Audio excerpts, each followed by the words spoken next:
আপনি যদি কারো প্রতি হিংসা করেন তাহলে কি হবে? আপনার ক্ষতি কি? আপনার যত নেক আমল ধ্বংস হয়ে যাবে। হিংসা সেভাবে নেক আমলকে পুড়িয়ে দেয় যেমন করে আগুন কাঠকে পুড়িয়ে দেয়। হাদিস শুনেছেন হাদিসটা? হিংসা সেভাবে নেক আমলকে পুড়িয়ে দেয় যেভাবে আগুন কাকে পুড়িয়ে দেয়? কাঠকে। আগুন কাঠে আগুন ধরিয়ে দেন, কাঠ বাকি থাকে, কয়লা ছাই হয়ে যাবে। ঠিক একইভাবে আমল নামের নেকি সব ছাই হয়ে যাবে।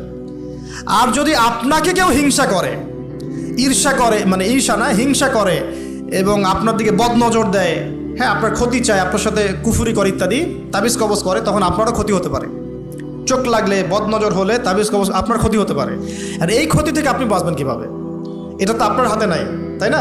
কেউ যদি আপনাকে ঈর্ষা হিংসা করে, এটা তো আপনার হাতে নাই, আছে? নাই। একটা উপায় হচ্ছে মানুষের থেকে নিজেকে যত পারেন আড়াল করার চেষ্টা করেন। এই যে বারবার বলি না, এত শোডাউনের দরকার নাই, ফেসবুকের দরকার নাই, অনলাইনের এই যে ছবি টবি দরকার নেই, এমনি এমনি বলি না। আমরা চাই যে মানুষ থেকে যতটা পারি আড়াল হতে, যতটা সম্ভব। কারণ এখন তো এর চেয়ে বেশি কিছু পাচ্ছি না, এতে ক্ষতি আছে, মানুষের চোখ লাগে। এখন আপনি বাঁচবেন কিভাবে? প্রতিদিন সূরা ফালাক, সূরা নাস, ইখলাস সকাল সন্ধ্যা 3 বেলা করে, সকাল সন্ধ্যা 3 বার করে সূরা ফালাক, সূরা নাস, সূরা ইখলাস। প্রত্যেক নামাজের পর আয়াতুল কুরসি, ঘুমানোর আগে আয়াতুল কুরসি, সূরা বাকারার শেষের আয়াত, সূরা মুলক। এই যে কোরআনিক চিকিৎসাগুলো আপনি যদি গ্রহণ করেন, ইনশাআল্লাহ তাআলা আপনি চোখ লাগা থেকে বাঁচবেন। ইনশাআল্লাহ ইনশাআল্লাহ আপনি বদনজর থেকে বাঁচবেন, হিংসার কুপ্রভাব থেকে বাঁচবেন ইনশাআল্লাহ। তো এগুলো কিন্তু হেলা কথা বলছি না, এটা এত মারাত্মক। নবী সাল্লাল্লাহু আলাইহি ওয়াসাল্লাম বলেছেন যে চোখ লাগা বদনজরগুলো এত মারাত্মক যে একটা জীবন্ত উটকে রান্নার পাত্রে নিয়ে আসতে পারে। এত ডেঞ্জারাস, এত ডেঞ্জারাস। তো হিংসা করবেনও না, হিংসার শিকারও যেন না হন। এই জন্য সূরা ফালাককে বেশি বেশি তিলাওয়াত করবেন। কুল আউযু বিরাব্বিল ফালাক মিন শাররি মা খালাক ওয়া মিন শাররি গাসিকিন ইযা ওয়াকাব ওয়া মিন শাররিন নাফাসাতি ফিল উকাদ ওয়া মিন শাররি হাসিদিন এই যে ইযা হাসাদ। আমি হিংসুকের হিংসা থেকে আল্লাহ তোমার আশ্রয় চাচ্ছি যখন সে হিংসা করে। পারবেন ইনশাআল্লাহ? আর কি করা যাবে না? আল্লাহর নূর মারিফত পেতে হলে অহংকার করা যাবে না। কি যাবে না? আল্লাহ পাক সব পছন্দ করলে অহংকার পছন্দ করবেন না।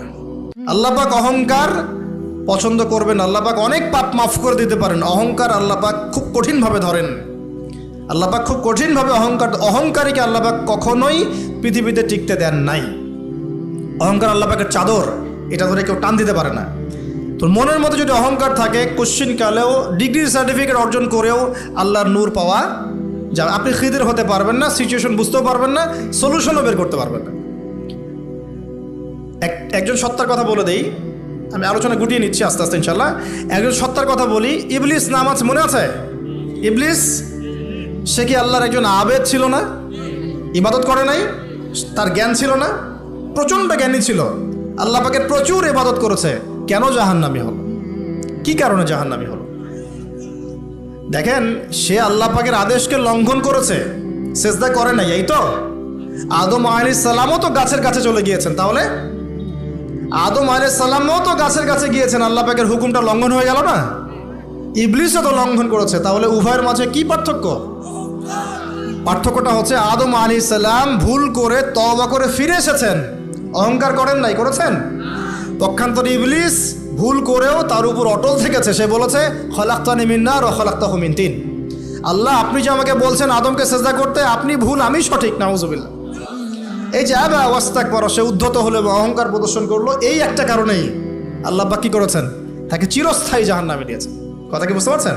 অতএব অহংকার থাকলে আল্লাহর নূর পাওয়া যাবে না। ইবলিসের ইবাদত ছিল, টিকতে পারে নাই। ওর কিন্তু ইলম ছিল, টিকতে পারে নাই। আল্লাহ বোঝার তৌফিক দান করেন। আর অহংকার মানে এই নয় যে আপনি ভালো জামা পরেছেন, ভালো একটা সুন্দর বাড়ি করেছেন, আপনার জুতাটা সুন্দর, আপনার মানে কিছু জমি জমা আছে, হ্যাঁ, আপনার চলাফেরা, আপনি শৌখিনতা পছন্দ করেন, এটার নাম অহংকার নয়। অহংকার কি? অহংকার হচ্ছে মাতরুল হক ওয়া গামতুন নাস, সত্য যেটা আল্লাহর পক্ষ থেকে, সত্য বিধানটাকে অস্বীকার করা এবং মানুষকে তুচ্ছ তাচ্ছিল্য করা, এই হলো অহংকার। মনে থাকবে? অহংকার কি? সত্যকে প্রত্যাখ্যান করা এবং মানুষকে কি করা? তুচ্ছ তাচ্ছিল্য করা। একজন মুমিন ভাইয়ের খারাপ হওয়ার জন্য এতটুকু যথেষ্ট যে সে আরেকজন মুমিন ভাইকে তুচ্ছ তাচ্ছিল্য করছে। এখন এই সোশ্যাল মিডিয়াতে এটা হয় না? সোশ্যাল মিডিয়া মানেই হচ্ছে যাকে পাও ধুয়ে দাও একদম, মানে এর মধ্য দিয়ে দিনের কি যে খেদমত করতেছে আল্লাহ ভালো জানে। অথচ আপনি তারে বসায় দেন এসব চেয়ারে, দেখেন কয়টা লাইন বলতে পারে এখানে বসে, দুটা হাদিস মুখস্থ করতে দেন, 40টা আয়াত মুখস্থ করতে দেন, দিনের জন্য একটা বই লিখতে দেন। মানে এখন দেখবেন এমন একটা যুগ চলছে, যারা কাজ করে ওরা বেশি সমালোচনার শিকার হয়, যে কাজ করে না ওর কোনো সমালোচনাই নাই। অন্তরটা পবিত্র হবে ইনশাআল্লাহ আজ্জা ওয়া জাল। হিংসা করা যাবে না, আল্লাহ নূর পেতে হলে অহংকার করা যাবে না। 3 নম্বর একটা জিনিস বলে দেয়, কি করা যাবে না, কাউকে অপবাদ দেওয়া যাবে না। কাউকে কোনো মিথ্যা অপবাদ দিলে অন্যের হকে আপনি দায়গ্রস্ত হয়ে যাবেন, তখন অন্যের হকের দায়গ্রস্ততা পূরণ করতে আল্লাহর কাছে আপনাকে কঠিন বিচারের সম্মুখীন হতে হবে। অন্যের উপর অপবাদ দিলে, অন্যের নামে গীবত করলে এবং সমালোচনার অপসংস্কৃতির চর্চা করতে থাকলে আল্লাহর নূর পাওয়া যাবে না। 4 নম্বর কি? 4 নম্বর পরশ্রী কাতরতা। অন্যের সুখ দেখে, উন্নতি দেখে, অগ্রগতি দেখে আপনার সহ্য হয় না, জলে। ঠিক আছে, এইরকম মিন মাইন্ডেড মানে ছোট লোকের মনোভাব থাকলে কোশ্চেন কালেও আল্লাহ নূর কলবে আসবে না। আর 5 নম্বরটা হচ্ছে মানুষের প্রতি দয়ালু হতে হবে। কি হতে হবে? দয়ালু। দয়ালু মানে কি? যে সবাইকে আগে নিজের ভাই মনে করতে হবে। একজন ব্যক্তি পলিটিশিয়ান হোক, মিলিটারি সেক্টরে থাকুক, পুলিশ হোক, বিজিবি হোক, আনসার হোক, সাধারণ মানুষ হোক, যুবক যুবতী, কিশোর কিশোরী যেই হোক, এদেশের সবাই আমার আপন ভাইয়ের মতো, সবাই আমাদের ভাই, সবাই মুসলিম ভাই। হ্যাঁ, ওদের মধ্যে মাযহাবী পার্থক্য থাকতে পারে, তরিকার পার্থক্য থাকতে পারে, পলিটিক্যালি পার্থক্য থাকতে পারে, মতাদর্শের পার্থক্য কি থাকতে পারে না? থাকতে পারে। সবার মত কি একরকম হতেই হবে? কিন্তু তারা সবাই আমার মুসলিম ভাই। যতক্ষণ পর্যন্ত না তারা প্রকাশ্য কোনো কুফরির ঘোষণা দিয়েছে, ততক্ষণ পর্যন্ত কি সবাই মুসলিম ভাই। আগে সবাইকে ভাই মনে করে জনদরদিত হতে হবে। আগে সবার ভালোটা বুঝতে গেলে আগে জনদরদিত হতে হবে, রহম দিলওয়ালা হতে হবে। আপনি হকের উপর থাকবেন, ন্যায়টা ন্যায় হবে, অন্যায় অন্যায়। ন্যায় যদি আমার দুশ্মনও করে সেটাও ন্যায়, আর অন্যায় যদি আমার বাড়ির লোক করে সেটাও অন্যায়।